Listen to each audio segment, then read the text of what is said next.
In the headlines, suspected Boko Haram attackers killed Chief Imam, vigilante in Borno. Crisis in Rivers as Assembly moves to impeach former Vice President Atiku to remove politics after losing appeal. On the foreign scene, Israel hits 600 targets in Gaza in 24 hours. Hello and welcome to Trust News Update. I am Abdurrahman Omar. Thanks for joining.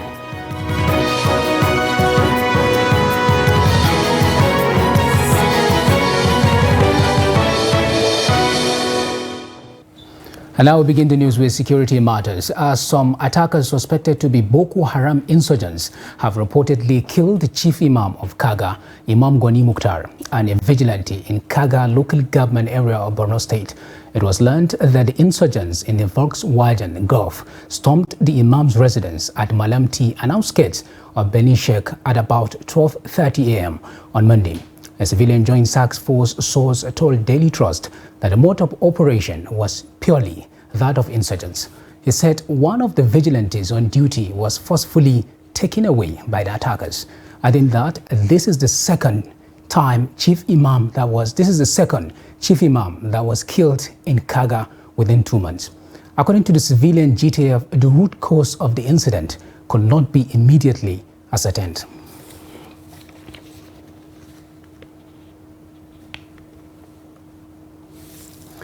Now, armed invaders have reportedly killed 7 people in 2 communities in West local government area of Benue State.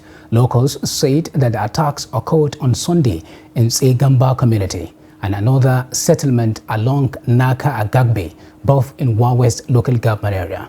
The villagers said that while 4 people were killed in the early Sunday morning attack on Segamba in Senegek Council Ward, 3 persons were killed in the evening of the same day at Camp Nagi, Mbachohon Council Ward, a settlement along Naka Agagbe Road. An internally displaced persons IDP's camp manager in Agagbe, Tana Iba Jacob, told Daily Trust that some of the deceased had been displaced from their community and living either in camps or host community. The police public relations officer PPRO Benue State Command, SP Catherine Anine, however, confirmed 3 people dead. In the meantime, there is tension in Rivers State as sporadic gunshots and tear gas was used at the State House of Assembly complex on Monday when some lawmakers moved to impeach Governor Similaye Fubara. 23 lawmakers, including House Speaker Martin Amehoke, have reportedly signed an impeachment notice on Governor Fubara. Leader of the Rivers State House of Assembly, Edison Ehi, and other presumed loyalists of the governor have been suspended. There was an arson attack on the Assembly complex on Sunday as tension mounts in Rivers State amid reports of a rift between Governor Fubara and FCT Minister Nyesom Wike.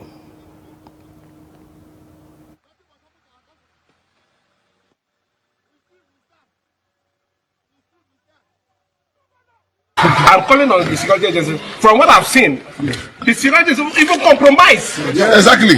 They were shooting at me. Yes, sir. I saw it. For tear gas to the governor. They were shooting at me. This operation was shooting at me directly. Yes, I am ready to die with you. I want to die. When people hear Fubara, they say, "Who is this Fubara?" Is that our hero killed one time for a struggle? You will not die. You will not die.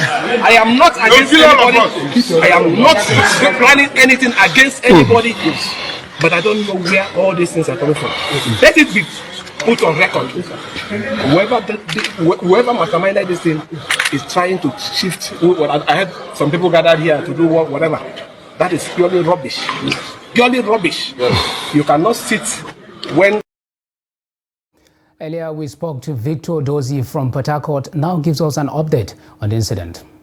War between Rivers State Governor Sim Fubara and the Minister of Federal Capital Territory, Barrister Nyesom Wike, on Sunday took a dramatic dimension when suspected arsonists invaded Rivers State House of Assembly and set ablaze the hallowed chamber of the Assembly. The Governor and the Minister of Federal Capital Territory for some time now has been maintaining a cat and dog relationship over issues that have not been made public. On Monday, the 32 members of the assembly converged at the assembly complex and initiated an impeachment process against the governor.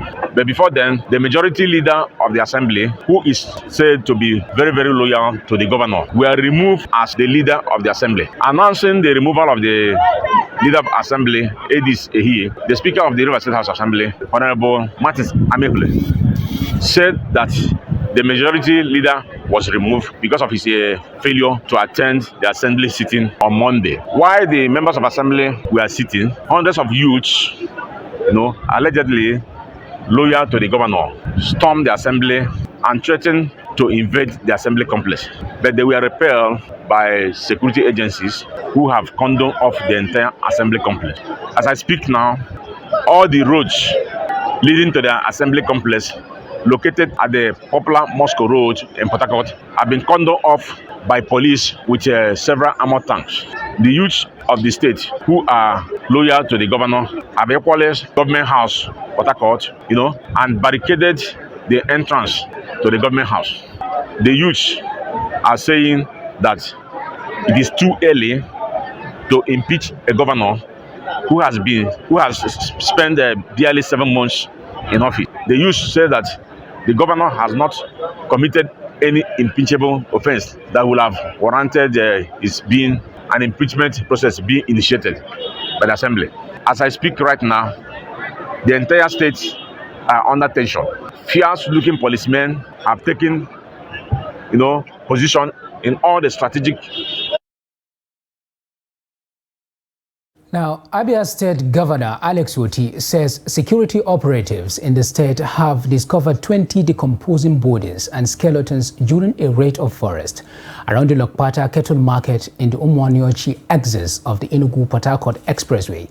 He said another 50 bodies were also found around the market, while the payment of ransom to suspected kidnappers was equally traced to the market. Oti disclosed this during the second edition of his monthly media chat in Umuahia, the state capital.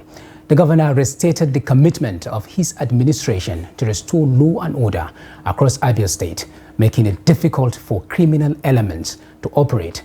He insisted that the resolve of the state to make the cattle market a daily market was not targeted at any particular tribe in the country, saying it was aimed at revamping the security architecture of the market and its host community.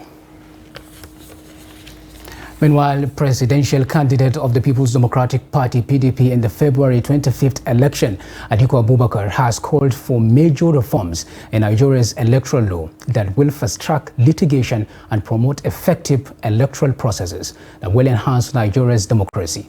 The former vice president made the appeal while reacting to the Supreme Court verdict at a press conference in Abuja, reiterating his commitment to staying politically active. Trust TV's Shafiu Suleiman reports. Speaking on the outcome of the Supreme Court judgment regarding the discovery from the Chicago State University, the former vice president accused the judiciary of legitimizing certificate forgery, identity theft, forgery, amongst other allegations. If the Supreme Court, the highest court in the land, implies by its judgment that crime is good and should be rewarded, then Nigeria has lost, and the country is doomed irrespective of who occupies the presidential seat. Atiku says he is not leaving Nigeria despite losing his case at the Supreme Court, as claimed in some quarters, maintaining that he will remain active in politics to deepen Nigeria's democracy while highlighting the gaps in Nigeria's electoral and judicial systems that need urgent reforms. As for me and my party, this phase of work is done. However, I'm not going to go away.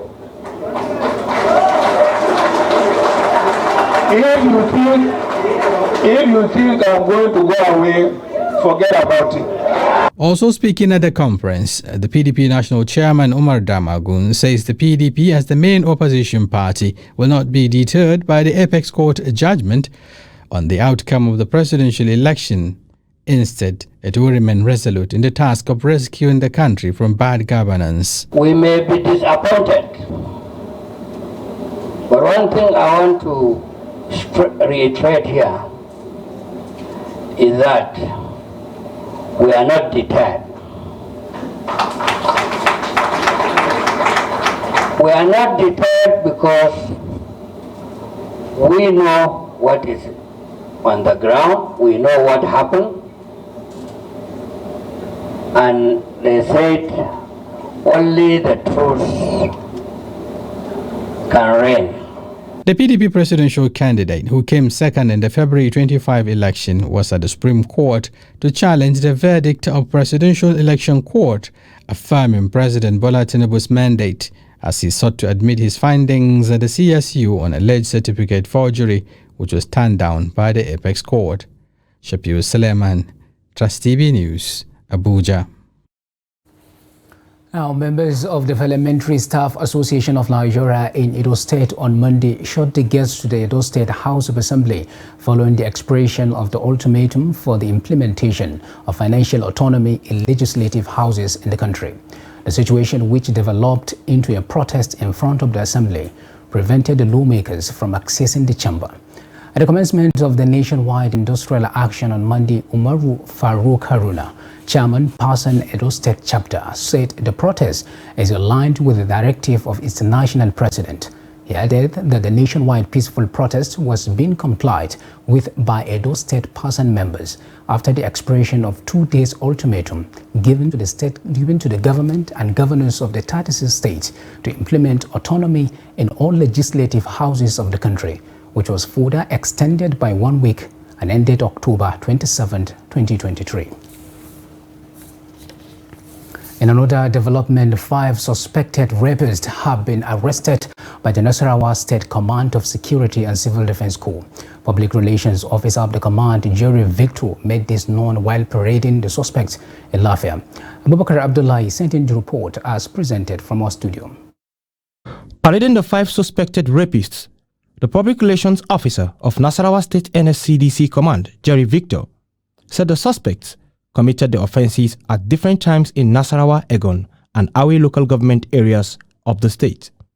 The PPRO of NSCDC explained that the worst case was that of 15-year-old John Ishaku, who raped an 8-year-old girl in Nasarawa, Egon local government area. The mother got to know the next day when the victim was walking not normal.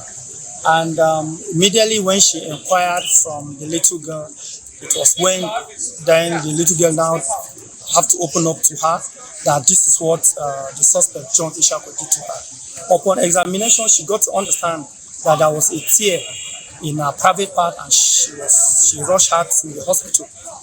In fact, upon examining her by the doctor now felt it is important and very necessary for the security agencies to get involved in this matter. According to the NSCDC, a primary school teacher, Abdul Wahab Bello, and Taimako raped 8 and 13-year-old girls in their respective places. The PPRO reiterated the command readiness to conclude investigations and prosecute the suspects before the courts of law. He cautions parents and wards to monitor the movement of their children. The movement of their children, especially what we usually say, especially the female folk, because we all know that they need more care, more than the male counterpart. Activities of rapists have become common and prevalent in recent times. Security personnel and other stakeholders have been advised to put stringent measures in place to curb the trend. Now, the Kingdom of Saudi Arabia, under the directive of custodian of the 2 holy mosques, King Salman bin Abdulaziz, on Monday airlifted Nigerian conjoined twins for surgery and separation in Riyadh.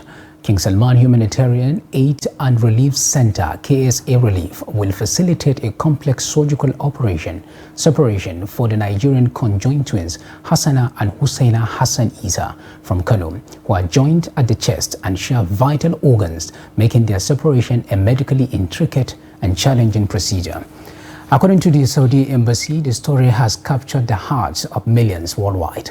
drawing attention to the urgent need for specialized medical attention as KSA Relief, in collaboration with a Saudi team of renowned surgeons and medical professionals, has embarked on a journey to provide these two young lives with opportunity for a brighter and healthier future.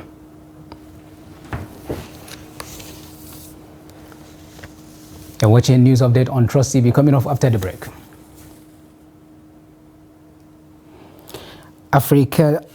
African Americans get a glimpse of the slave trade in Badagry. Details of that and more after the break. Please stay with us.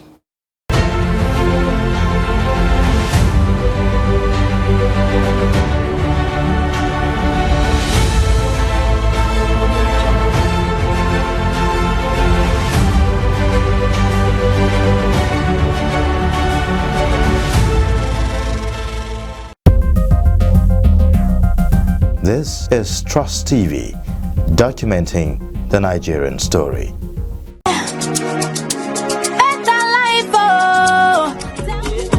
That's right, you too could be one of the 20 Zenith Bank customers that will win 150,000 Naira every 2 weeks from June 1st, 2023 until May 31st, 2024 in the Zenith Better Life Promo 3.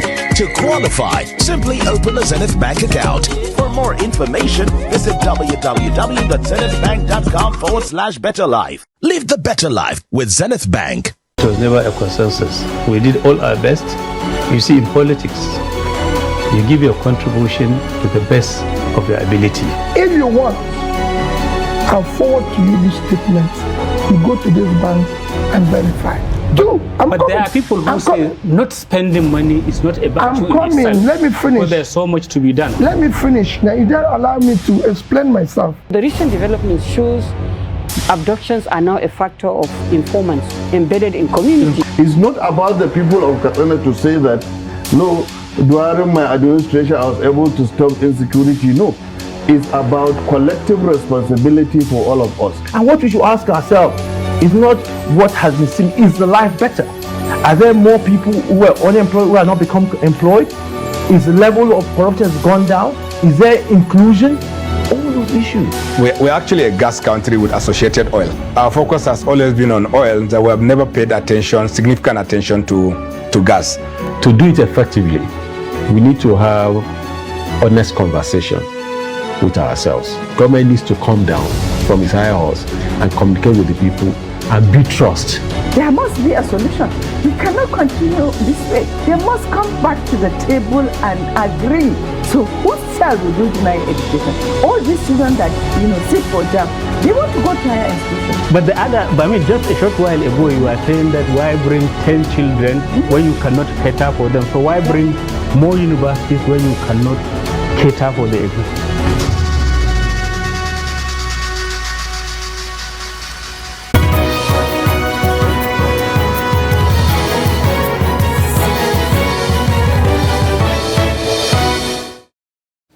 Welcome back. If you are just joining us, this is the news update on Trust TV, and here is a recap of some of our top stories.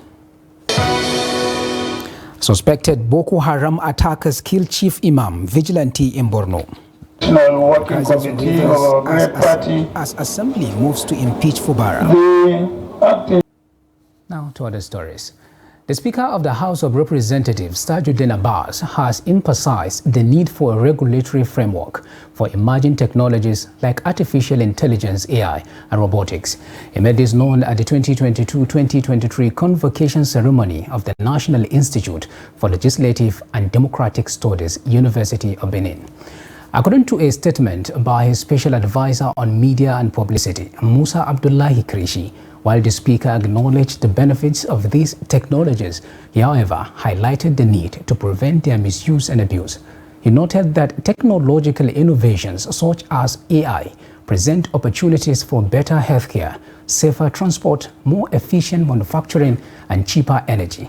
The speaker stated that the 10th House of Representatives will engage stakeholders and experts on issues related to AI's integration into education while addressing privacy, accountability, ethics, security, and intellectual property concerns.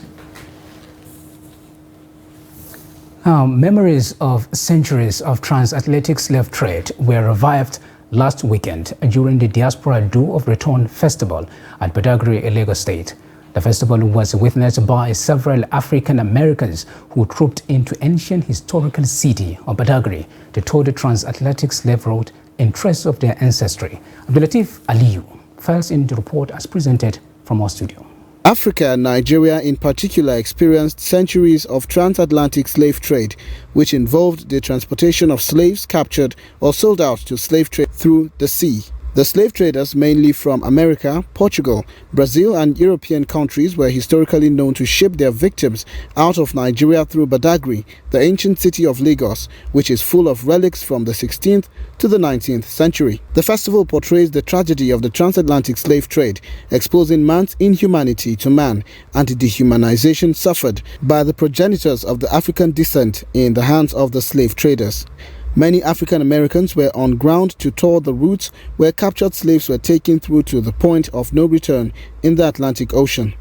The festival, therefore, was an appreciation of the resilience, tenacity, the strong-spirited courage of Africans who have in many instances emerged as some of the best in the world despite of the trauma of not only the transatlantic slavery but colonization. Lagos Governor Babajide Sanwo-Olu said Africa deserves to be compensated by the European nations for the pains and trauma of slavery. We will continue to forge ahead in dignity, honor as proud members of the human race. Dr. Julius Garvey, son of legendary Marcus Garvey, was one of the new faces at the festival, leading the pack of the African Americans who had returned to trace their roots. The joy of return will call black people and African people from all over the diaspora, not just North America, to come and to put their feet on the ground so they can say there is a place you're actually from.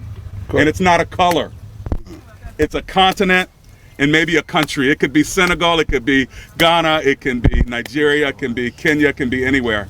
And so that this walk that you're walking, even though it was known as the point of no return. The Akran of Badagry, Dewenu Ahulumenu Toyi I, who played host to the visitors, bestowed some of the visiting African Americans with traditional titles. Giving context to the festival, Chairman Nigerians in Diaspora Commission Abike Dabiri Arewa explained that the festival started in 2017. She said some of the returnees were coming for the first time and have indicated interest to invest in Nigeria and build Diaspora Palace in Badagry. There are too many hidden treasures, particularly in tourism in Nigeria. Badagry is just one of them. So this is the diaspora content to tourism. So we're exploring the diaspora tourism. As Dr. Anderson always says, conversation breeds comprehension. If you don't understand me, you can't know who I am. So they'll be coming to Nigeria and say, listen, this is who you are. You have such a beautiful country. We want to invest in your country. They want to build a diaspora palace here in Badagry. They want to invest in tourism and other parts here in Nigeria. So this is the diaspora content to tourism. I hope that we build on it, sustain it, and ensure that it grows bigger and bigger. Reduced drastically now. Domestic slavery has reduced drastically. When you could see people with a bag, they'll put about 3 children inside a bag, and customs and excise, immigrations, the soldiers, they are trying their best to curb domestic slavery. Anago Osho, the tour guide, took the visitors through the various historical sites relating to the slave trade. The sites visited included the Barracoon of Seriki Williams, which has 2 cells where male and female slaves were separately kept for several days tied down in chains before the movement to the sea. They also visited other historical sites and monuments revealing the true perspectives of the transatlantic slave trade. For the participants, the experience of the Door of Return Festival was an eye-opener and a reminder of the past with a view to work towards a freer and more liberal society. And now away from Nigeria, Israel's military said on Monday that it has struck over 600 targets in Gaza in the past 24 hours, one of the heaviest bombardments yet in its war on Hamas, and that its forces killed dozens of terrorists through the night in the Palestinian territory. Dozens of Israeli tanks rolled into the fringes of Gaza City on Monday.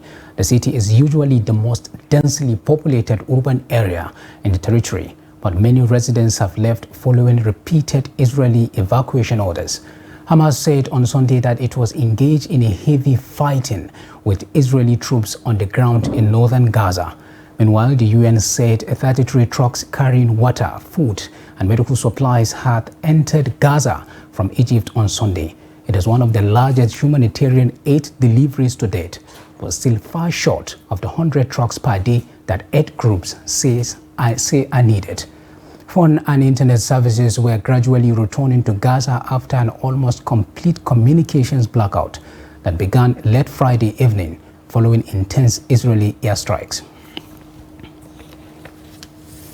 And now finally on sports news, FIFA announced on Monday that it had imposed a 3-year ban on former Spanish football chief Luis Rubiales following his first kiss on the lips of World Cup winner Gianni Hermoso. World Football's governing body provisionally suspended Rubiales for 90 days following his unsolicited kiss during the medal ceremony after Spain won the Women's World Cup in Sydney in August. FIFA said Rubiales will now be banned from all football activity for 3 years. Hermoso said the incident left her feeling vulnerable, like the victim of an assault, with a statement on social media describing it as an impulsive macho act out of place and with no type of consent on my part. Rubiales, who repeatedly insisted that the case was consensual, resigned as head of the Spanish Football Federation in September. FIFA said Rubiales had been notified of the decision on Monday and had 10 days to request a so-called motivated decision, which, if requested, will be published on FIFA's legal website. And with that, we have come to the end of the Trust News Update. Do not forget to follow us across all our media platforms and our YouTube live stream for more news, programs, and documentary. I am Abraham Omar. Thanks for watching. Bye for now.